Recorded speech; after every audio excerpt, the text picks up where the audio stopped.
It is, of course, DJ Ash Noble here. Let me just grab me drink and let me just grab me drink. Welcome back to another stream. Today, got a couple of updates for you.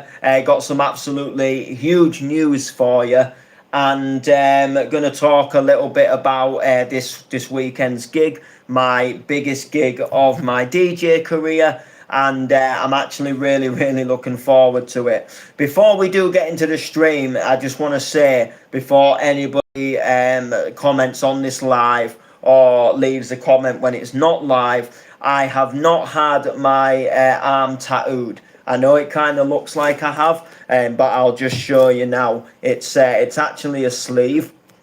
And it looks cool. It kind of looks a little bit like a tattoo, but there is some quite sort of like key kind of standouts that make you realise, like, yeah, he actually hasn't had his arm inked. But you know, if you're in the distance or you know you're on camera like that, it does kind of look like the arm has been inked up, and it does look pretty cool. So I just wear it for a little bit of fun, essentially, and I just wear it for pretty much the bants, really, just so like when I'm on a set I look a little bit more cool. But I'm not getting my arm tattooed, unfortunately. And I don't, the thing is, my granddad was never really a fan of getting tattoos. He just didn't really see the point in them. And his biggest one is like when people get a tattoo in a place where they can't see it. So when someone gets a tattoo on the back, for example, and they can't see it themselves, and then half of the time they're wearing a t-shirt, so the tattoo's not actually on show, which I can kind of understand. You know, I can kind of understand and see where he's coming from. Like, you know, you're spending 200 quid on a tattoo, and essentially you know, you're getting it in a place where you can't see it, and then literally like you're covering it up with a t-shirt. Whereas I suppose at least when you get your arm done, it is somewhat on show and you can somewhat see it, and it does look pretty cool. But anyway, so welcome back to another stream. What FC do I support?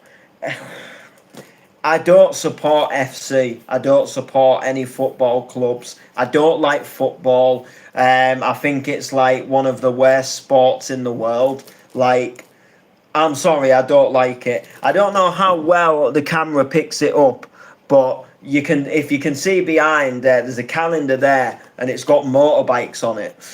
So I'm actually into motorbike racing. So why are you wearing a fake sleeve? It's just for fun, really. When I do a DJ gig, it just looks a little bit cooler, and from a distance it kind of looks real, and I just wear it for a little bit of coolness, really.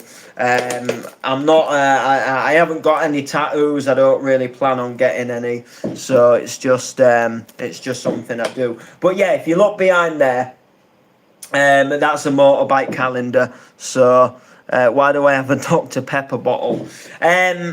Because I'm having a drink of Dr. Pepper. I mean, I don't know why else I'd have the bottle, but that's why. Big shout. Where am I from?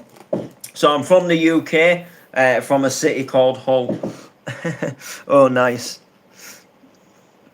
So yeah, I'm from a city called Hull. So anyway, we've got some stuff to talk about in the stream. We've got some exciting stuff to talk about. What I'll mention first off, and I'll move out the way so you can see it a little bit more.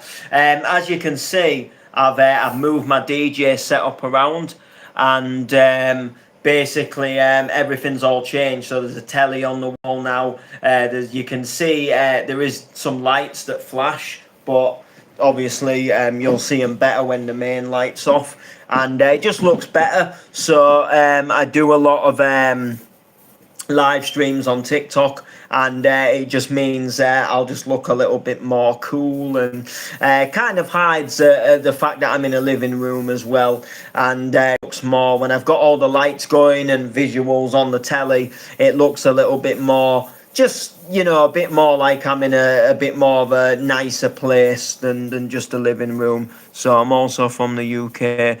Hull isn't that nice, but used to be good. Downhill like the rest of the UK, really.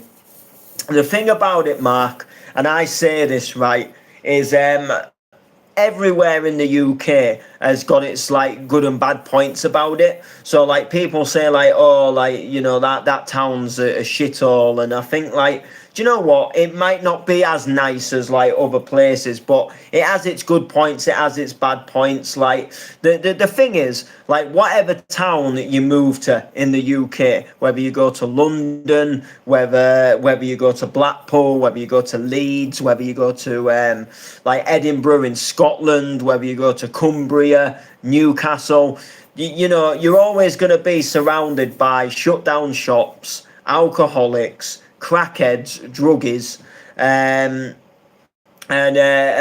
people that do like crime and violence, and that's the whole, like whichever town or city you go to, there is a rough estate in that town or somewhere where say, oh, it's rough in that area, and that's just that's just a general, that's just the way it is, but the UK itself, it's just the way it is. I'm from Durham and it's stunning, but there's places in County Durham. Exactly. Yeah, this is what I'm saying. So, like in Hull, I live pretty close to the city centre. I'm probably about a 5-minute walk into the city centre, right? I'm very close. So, like, it's quite nice. The area where I live is quite nice. Like, I'm opposite a college. I'm just outside of a really sort of like quite, I'd call it kind of like an upmarket casino. So there's quite a lot of people in Range Rovers and nice cars that are coming to this casino. So it's not that bad. But then you go to other areas of Hull, and then like there's just litter everywhere. There's boarded up wood. There's graffiti. There's people just constantly like like off their head on drugs. There's people just sat there at the side of a building, and they're just absolutely out of it, and they're just tripping, they're just hallucinating on whatever they've taken, and then you've got the typical guy who sits outside the shop and asks if you've got any change. That's just the way it goes. There we go. I'm from Belfast. It's shit. I came to Ireland a couple of months ago. I personally liked it, to be fair. But I will tell you, I watched a thing about this the other week, and apparently the Isle of Man is rated one of the most safest places to live. And the Isle of Man is actually really well kept as well.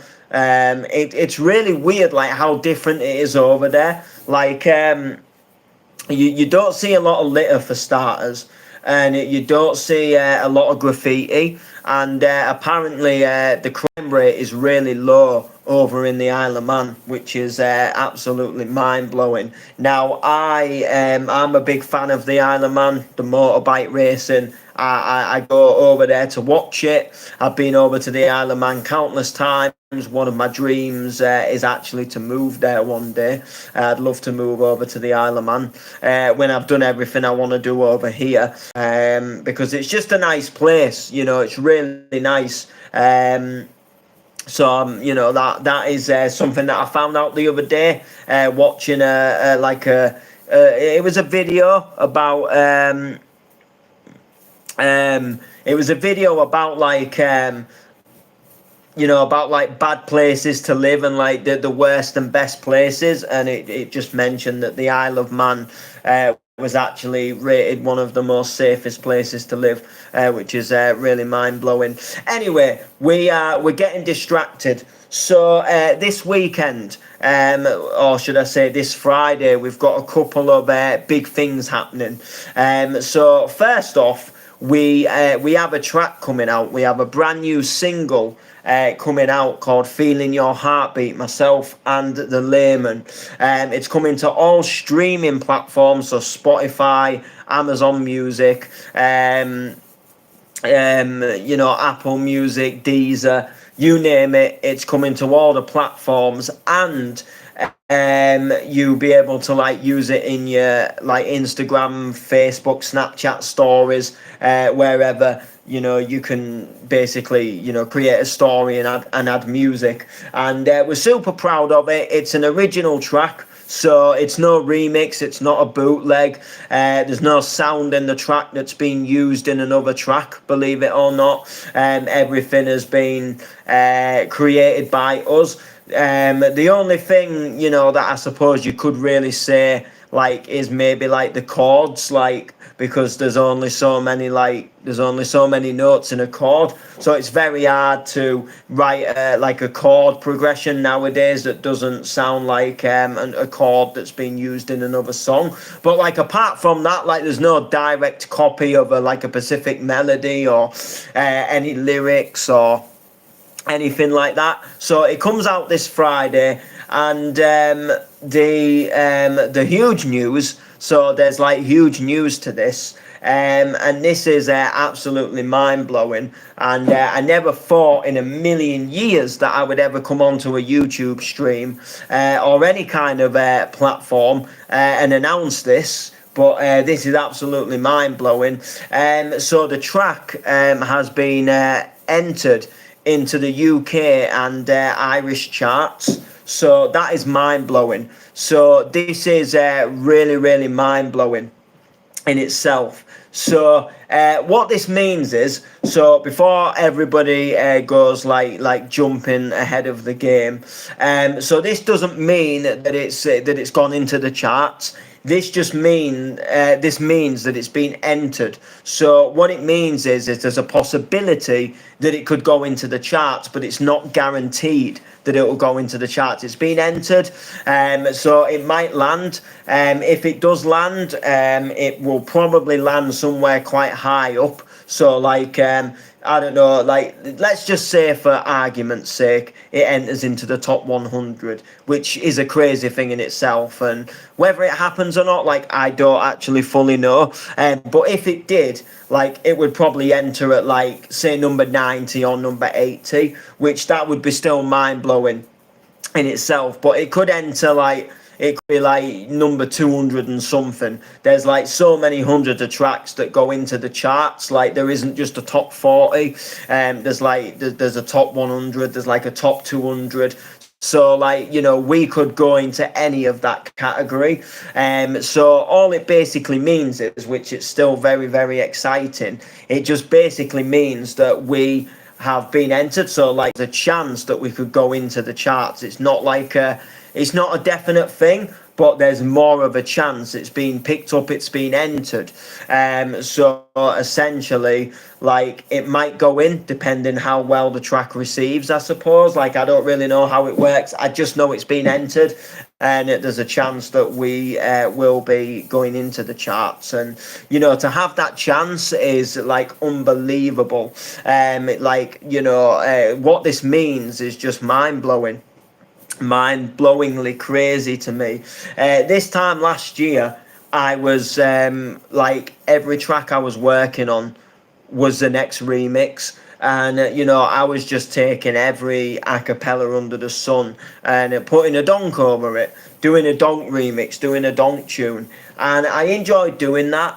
But like in the grand scheme of things, it wasn't really helping me in the long run. So like they were quite cool. You can play them in a DJ set. They go onto a digital store, which doesn't mean they've been signed, by the way. It just means they've been put onto an illegal store, and essentially they're being sold for $2.50, and people buy these bootlegs.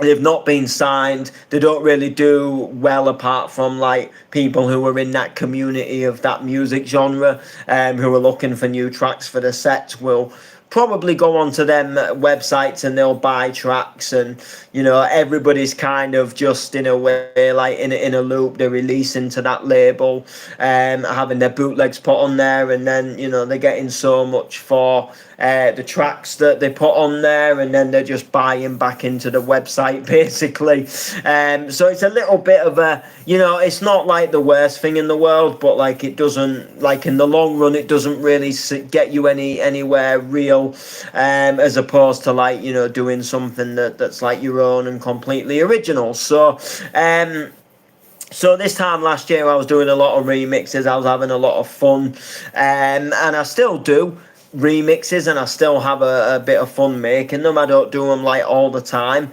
I mainly do them now just for like, you know, something to play in a DJ set. So like if I'm playing a set, there's a track that somebody will recognize, you know, they'll recognize a vocal or they'll recognize a melody. But as opposed to releasing them, I don't really do any like releases on them now. If I do, I might stick something up for a free download, but I'm not, you know, because I want to kind of push my sort of like aim and focus. And if I am going to really do a good remix, like I'm going to go down the whole route of like trying to get the permission to do it. So like, you know, contacting the label or the singer or the producer behind the track and saying, hey, look, can we do a version of it? And if you kind of have like a little bit of a portfolio behind you and you've released original stuff, and you know, you're out there on all the streaming platforms, like I think you know, you're probably going to stand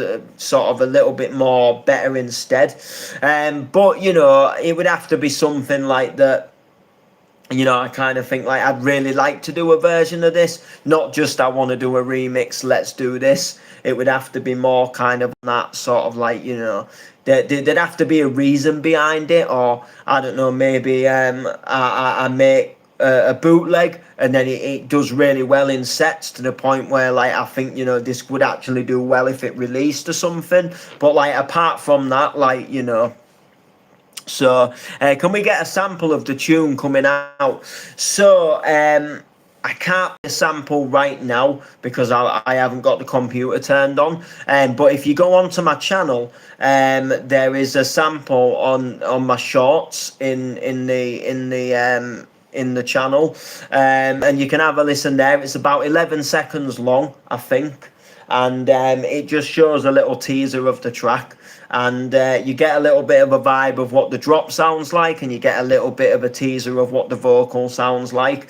The track's called Feeling Your Heartbeat, and the whole story behind the track, it's about basically a girl who basically like just travels to find her true love. That's basically like she feels the heartbeat and she kind of follows the heartbeat that she feels and ends up at the person she's meant to be with. That's the way I describe it. Like, you know, songs can tell millions of different stories, so people might listen to it and it might have a different meaning to them though.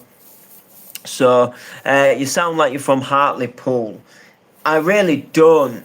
I don't know where on earth you think I sound like that. Like, I really do not sound anywhere near Hartlepool. I've never lived near there.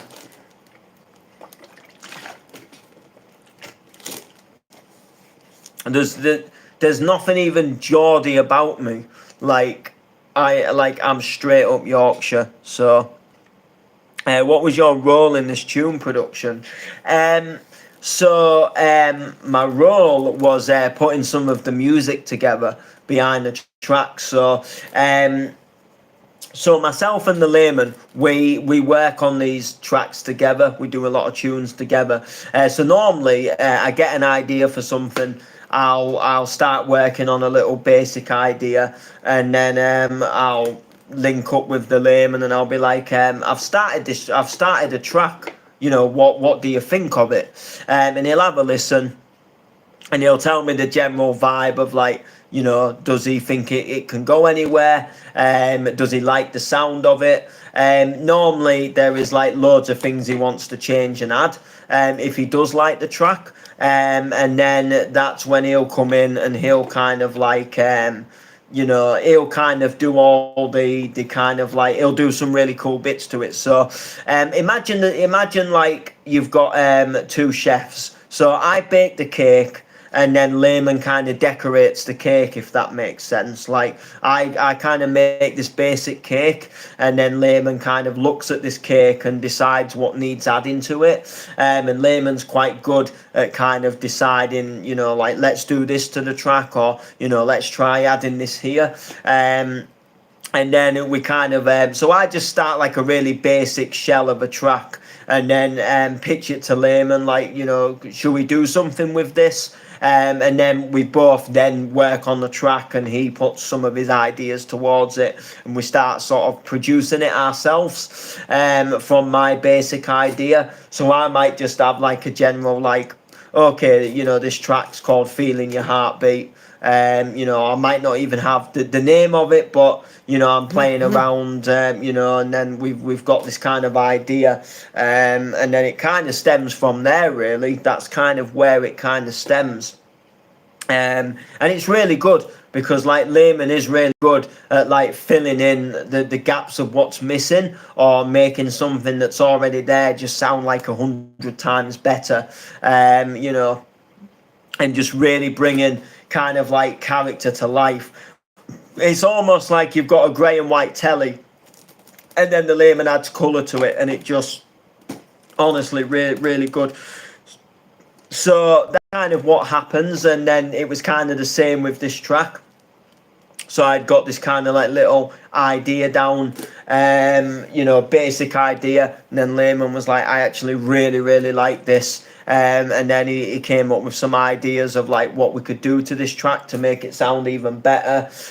We began doing a lot of work to it. There's been a lot of changes to the track. There's been a lot of where we've zoomed and hard, and we've exported versions of it and listened to it in the car, and we've gone like, I really like this. And then a couple of days later, we've decided that actually, you know, something doesn't sound right, and then we've gone back to the drawing board with it, and we've stuck with it, and now we're like really happy with it. So yeah, grey and white telly, I'm sure you, yeah, black and white, same different.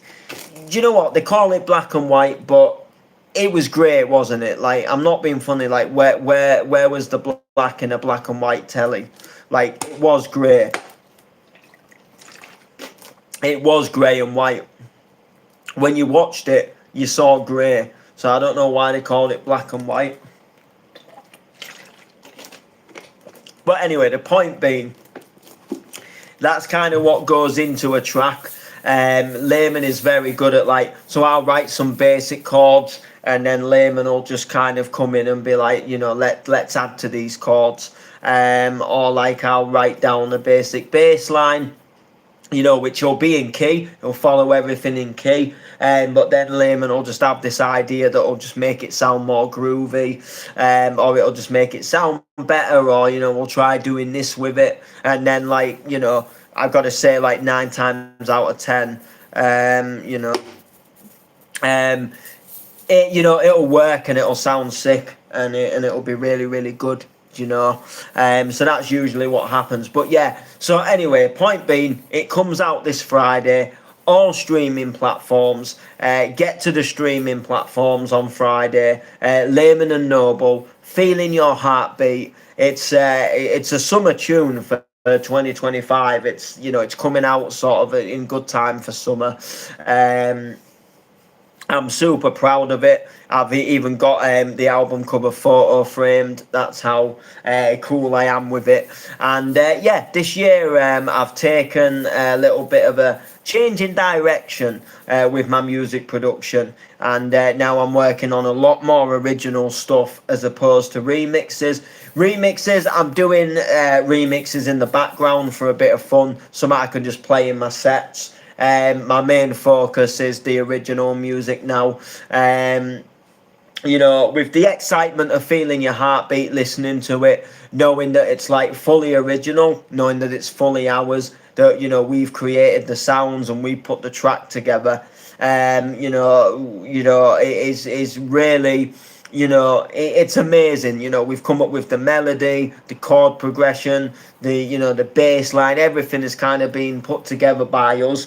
And it's a really, really exciting feeling that, you don't get that feeling when you do a remix. Like, you can get a remix that sounds banging and, you really like the sound of it. But at the end of the day, like, it's somebody else's vocal, it's somebody else's melody or MIDI, or, or you followed like somebody else's chord progression of, a specific track, and it doesn't have that same feeling about it. A lot of people remix as well, so you're in like a game of, you do a track, there's probably been like hundreds of people that have mixed the same track. And like, you can go out there and you can find stuff that hasn't been done for a long time. You can sometimes find stuff that hasn't been done for years. Or you find something and you don't think it's being done, and then you realise actually it was just recently done, and that's kind of the way it goes. So I just make stuff for a bit of fun now. I put them in my, what's my goal and ambition? My goal and ambition. So my goal. So I don't have like an overall goal in as such. I've got little goals that I like work towards, but I don't have like a main goal. So music for me, I love music. My passion is music. So for me personally, like my goal is just to be still doing music. That is like the literal thing for me. I love doing music. I love playing gigs. We've got one this Friday that I'm going to talk about in a minute. I just love music. I love the fact that I can jump on a computer and start working on a song. I love the fact that I can just go behind there on the decks and play tunes. So for me, like the main goal for me, like if I am still making music, if I'm still DJing, if I'm still getting gigs, I'm happy. I don't have like a big goal as such. Like some people go like, oh yeah, I want to headline Tomorrowland and stuff like that. Now, doing something like that, of course, it's amazing. It's a massive thing. But like, I am excited and grateful for any gig that I play. And there's so many festivals across the world, from EDC, Creamfields. There's loads of like UK festivals, and ideally, like, I'm grateful and thankful for every booking that comes my way. Whether it's a festival, whether it's a small nightclub, whether it's a big scale nightclub, I'm really looking forward and excited to every gig that I play. And I've done some good ones over the past 4 years, which I'm very grateful for. So for me, like, the goal and ambition is just to carry on. If I'm still getting booked and if I'm still doing music, I'll be happy. I want to obviously progress. I do obviously want to do bigger bookings. I do want to obviously do some festivals and do some really, really cool things. With the music, like, that is that as in itself is a goal that I do obviously want to progress. But in terms of like, is there a Pacific festival that like it's a goal to play at? Like, I'd just be happy to do festivals, really. Like, Tomorrowland would be a good one, EDC would be a good one, so would Creamfields. Just to do some festivals would be absolutely wicked. And I'll take any gig or any show as an absolutely sort of like, an amazing opportunity. And again, like, with the making music, like, I'm just happy to make tunes and put them out there for people to listen to. Putting them onto the charts is like it's an exciting, mind-blowing thing, but it's kind of like the added bonus, if that makes sense. I didn't, in sense, set out to make music that I ever thought would go into the charts. The fact that we've now got a chance, like, that is pretty mind-blowing. But That's the way it goes. So yeah, like I say, for me, I'd love music. So to just be able to carry on doing music, that is like pretty much like where we're at, and that is kind of like the, I guess the goal and the outcome. So, what else is happening this Friday? So, this Friday, while we're on about kind of goals and ambitions, my biggest DJ gig to my whole career, the biggest DJ gig of my whole career, is taking place this Friday. And this is one that I am very, very grateful for. And the reason why this one is kind of like, I suppose, achieving a goal or an ambition, if you like, is because this is something that's very, very close to my heart. So on Friday, this weekend coming, there's a street party that takes place in Hull, and it's a 3-day weekend gig. Event. I'm only playing one of the days, but anyway, so there's 3 days. So you've got Friday, Saturday, and Sunday. There's different things happening each day. On the Friday, they are bringing Clubland to bringing Clubland to the street party. So Friday there is a street party. It's the opening day, and they've got Clubland coming to the street party. That they're bringing the tour. Now, if you don't know what Clubland is, you're living absolutely under a rock. So during the 2000s, so from the early 2000s, even still to this day, there was a logo that is very familiar to a lot of people, and it was one of those like really big brands that even if you weren't into it, like there was certain songs that were kind of like associated with this brand that you would have heard of, like, just like during your lifetime, whether you're into like sort of like dance and rave music, there's like certain songs that at some point you would have heard of them, or like if somebody would say like, oh, do you know that song Pretty Green Eyes, like they'd be like, yeah, I've heard it before. Even if you're not a big fan of it, if it's not your type of music, you would have heard it at some point. It would have gone on to it would have gone on to radio, or you would have heard it on the radio at some point, or somewhere down the line you would have heard it. You might even just be drinking in your local pub and it comes on the jukebox, because people do put it on. And you would have heard it at some point. And they were well known throughout the 2000s for bringing out CDs that looked very similar to this. And if you have a look here, this is Clubland. This was So Far. So they did all these numbered albums through the 2000s, and it went from 1 all the way up to, I believe, 20. It went up to around 30, and then I think sort of from 30 they stopped making the CDs and they turned them into Spotify playlists instead. But they did loads of spin-offs. So you had like the Clubland Extremes, the Extreme Hardcores, 100%, the Clubland Smashed. There was all different kinds of stuff. They did about 9 hardcore series. They did Clubland 90s classics, Euphoric, Euphoric Clublands, loads of stuff. Absolutely mind-blowing, the stuff that they've actually done. And this was a big part of my childhood. So growing up, these CDs coming out and like listening to them was amazing. They've even got their own TV channel, which is absolutely mind-blowing. So they're bringing the tour to Hull, and I'm very, very honoured that I've actually been offered the chance to play on the lineup. That is absolutely mind-blowing, that I'm actually playing for the actual Clubland brand itself. And I'm super looking forward to it. So they're bringing the tour to Hull on Friday, and there's 3 arenas. So there's the outdoor main stage, which is the street party stage.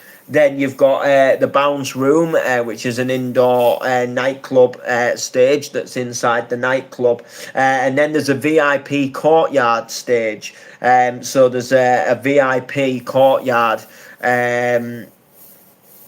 stage that is another outdoor stage. And myself and the Layman, who we've just done the Heartbeat track, we're on the set. So I'm DJing, he's hosting on the mic, and we're in the courtyard, the VIP courtyard, and we're going to absolutely tear it. It's going to be absolutely mind-blowing.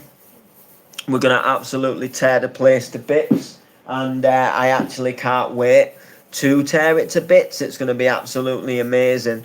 So that is happening this Friday, and we're gonna drop some really cool music, and that hopefully everybody's gonna love. And we're gonna finish on a track. Now this track is one of ours, and it's a cover of something else, but we've done something quite cool to it that's just going to be like really good for the DJ set. So essentially that's what we're going to do, and I'm really looking forward to it. So with that being said, I'm super excited for it.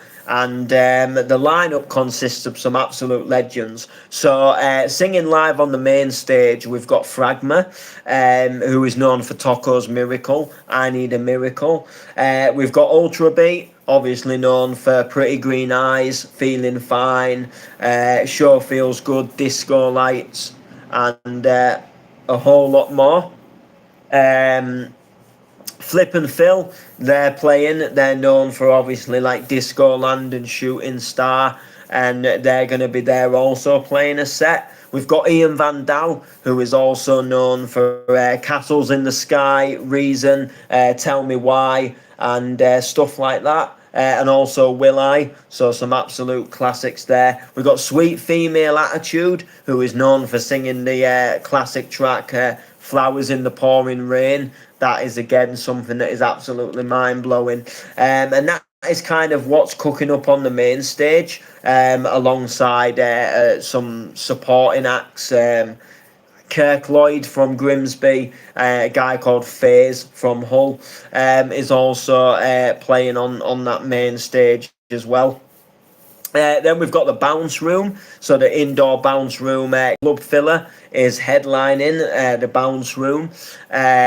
He's known for hardcore, so he's kind of really put hardcore back on the map lately, and played sets at like Creamfields and stuff. His hardcore's it's a very weird, like commercial hardcore, but it's really good.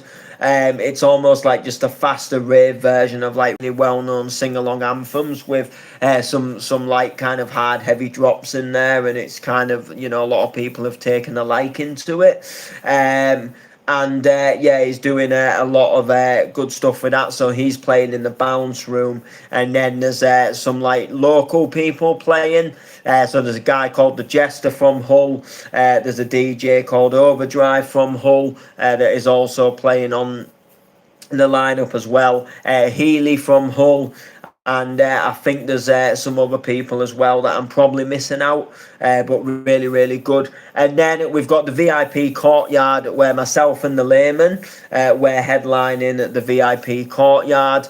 Layman's hosting me. And then we've got people, I think Jester's playing a set again in the VIP courtyard, and then there's like some other people, Poundy from Grimsby, and some other people playing on the lineup as well, which is going to be absolutely amazing. So I'm super stoked for it, to be honest. I can't wait. I don't know what time I'm playing yet, but Friday is going to be a good day. It starts at 4 in the afternoon, and it goes through until 11 o'clock at night. So I don't know what time I'm playing yet, like I say, but I'm probably going to be there quite early. Probably going to get there sort of between 4 and 5, I would imagine, just because like it's, if the weather's good, like, and I only live about 3 minutes away from where the venue is. So in all fairness, like, I'm just going to be sat at home, probably going to be able to hear